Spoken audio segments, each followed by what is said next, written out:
नमस्कार प्यारे बच्चों, तो आइए आज शुरू करते हैं उड़ान का विज्ञान का पाठ नंबर 17 सौर तारे और सौर परिवार कक्षा 8 का। तो सबसे पहले हमें यहाँ पर दिया हुआ है निम्न प्रश्नों के सही उत्तर दीजिए। कार्यपत्रक 1 में हम किस ग्रह पर रहते हैं? तो हम किस ग्रह पर रहते हैं? हम पृथ्वी पर रहते हैं। नंबर 2 है पृथ्वी पर ऊर्जा का परम स्रोत क्या है? तो ये दोनों ऑप्शन गलत हैं। तो जो पृथ्वी पर हमें ऊर्जा मिलती है वह कौन सा परम स्रोत है? सूर्य से। तो अगला क्वेश्चन है क्या सूर्य पृथ्वी के चारों ओर परिक्रमा करता है? तो यह ऑप्शन भी, यह बात भी गलत है, क्योंकि पृथ्वी सूर्य के चारों ओर परिक्रमा करती है। अब क्वेश्चन नंबर 4 है हमारे सौर परिवार में कितने ग्रह हैं? तो सौर परिवार में हमारे कुल 8 ग्रह हैं। तो इस तरह बुध, शुक्र, पृथ्वी, मंगल, बृहस्पति, शनि, यूरेनस, नेपच्यून, ये 8 ग्रह हैं। अगला है अमावस्या के बाद पूर्णिमा कितने दिन बाद दिखाई देती है? तो अमावस्या 15 दिन, अमावस्या के बाद पूर्णिमा हमें 15 दिन के बाद दिखाई देती है। अब अगला क्वेश्चन है प्यारे बच्चों, पृथ्वी पर जीवन संभव क्यों है? तो पृथ्वी पर हमारी पर जीवन क्यों है? क्योंकि इसकी सूर्य से उचित दूरी है, इसके कारण यहाँ पर ज़्यादा गर्मी या सर्दी नहीं पड़ती। दूसरा है वायुमंडल है, सांस लेने के लिए ऑक्सीजन की है उपस्थिति। तीसरा है जल की उपस्थिति है। तो इन तीनों बातों के कारण यहाँ पर जीवन संभव है। तो ये हम उपरोक्त सभी पर टिक लगा देंगे। अब क्वेश्चन नंबर 7 है हमें चंद्रमा घटता बढ़ता क्यों दिखाई देता है? क्यों दिखाई देता है? क्योंकि यह चंद्रमा पृथ्वी की परिक्रमा करता है। जैसे जैसे यह पृथ्वी की परिक्रमा करता है उसी रूप से इसका जो आकार है वो घटता या बढ़ता रहता है। अगला क्वेश्चन है 8 सूर्य और अन्य ग्रहों की दूरी मापने के लिए किस मात्रक का प्रयोग किया जाता है?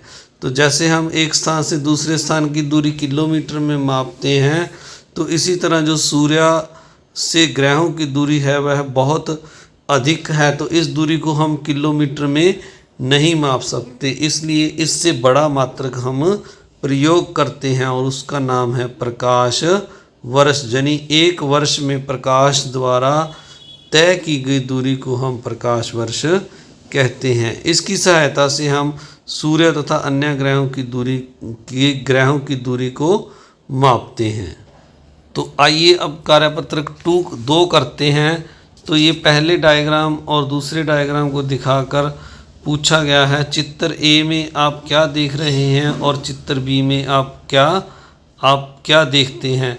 तो जो चित्र ए है इसमें क्या है, दिन का समय है, यहाँ पर सूर्य निकला हुआ है और यहाँ पर चंद्रमा है, तो तारे हैं आकाश में, तो ये रात का समय है। तो इस प्रकार ये दिन का समय है ये वाला और ये रात का समय है।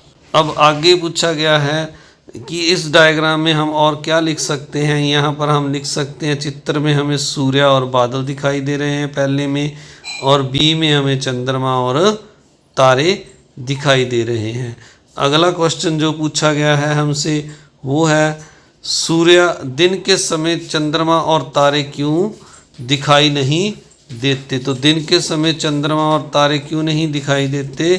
क्योंकि इस समय सूर्य का जो प्रकाश है वो उसके कारण हमें यह दिखाई नहीं देते, क्योंकि सूर्य का प्रकाश अत्यधिक अधिक होता है और अधिक प्रकाश में जिन वस्तुओं का कम प्रकाश होता है वो दिखाई नहीं देती। जहाँ ये जो है अत्यधिक दूरी पर होने के कारण और सूर्य का प्रकाश जो है बहुत ज़्यादा होने के कारण हमें दिखाई नहीं देते। इसके बाद अगला जो क्वेश्चन हमसे पूछा गया है क्या आकाश में दिखाई देने वाली सभी पिंडों का अपना प्रकाश होता है? इस आधार पर इन पिंडों का वर्गीकृत करो। तो जो आकाश में हमें सभी ग्रह, उपग्रह, तारे जो दिखाई देते हैं, तो सभी का अपना प्रकाश नहीं होता। इनको हम दो प्रकार से बांट सकते हैं, एक दीप्त पिंड जिनका अपना प्रकाश होता है और एक अदीप्त पिंड जिनका अपना प्रकाश नहीं होता। तो दीप्त पिंड जैसे सूर्य, तारे, मोमबत्ती है, ये अपने प्रकाश से चमकते हैं। इसी तरह अदीप्त पिंड जैसे चंद्रमा हो गया, ग्रह हो गए, उपग्रह हो गए, तो ये जो है सूर्य के प्रकाश से चमकते हैं, इनका अपना प्रकाश नहीं होता। तो अब अगला जो कार्यपत्रक 3 है, हम कार्यपत्रक 3 में हमें पूछा गया, बताया गया है हम धरती पर रहते हैं जो कि सौर परिवार का एक ग्रह है। नीचे दिए गए कोष्ठक में हमारे सौर परिवार के सभी ग्रहों का चित्र बनाकर उनके नाम लिखिए। तो ये जहाँ पर हमें जो है अलग अलग जो है ग्रह दिखाए गए हैं सूर्य की परिक्रमा करते हुए, बिल्कुल अंदर जो है हमें सूर्य दिखाया गया है। उसके बाद जो पहला सर्कल है ये इसमें बुध है, इसमें हमें बुध दिखाया गया है, और दूसरे में ये हमें शुक्र दिखाया गया है, तीसरे में ये हमें पृथ्वी दिखाई गई है। इस तरह ये जो अलग अलग चक्कर लगे हुए हैं, सर्कल बने हुए हैं, इनमें हमें अलग अलग हमारे ग्रह हैं जो दिखाए गए हैं। जैसे ये बिल्कुल लास्ट में हमें ये जो है ये वाला जो ग्रह है ये नेपच्यून है जो कि सबसे बाहर में है, लास्ट पे है।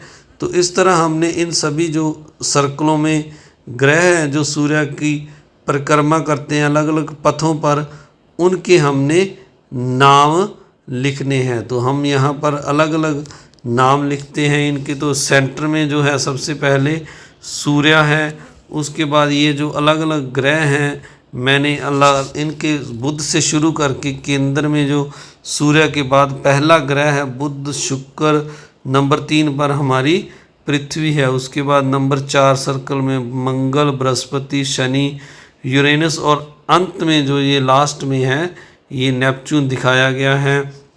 तो इस तरह अगर इस आपको ये जो सर्कल कम दिखाई दे रहे हों तो आपने अपने पेंसिल की सहायता से सर्कल और लगा लेने हैं। अगर ये 8 सर्कल ना हो तो, और इसको आपने अलग अलग नाम यहाँ पर इनके 1 2 3 बारी बारी से लिखने हैं।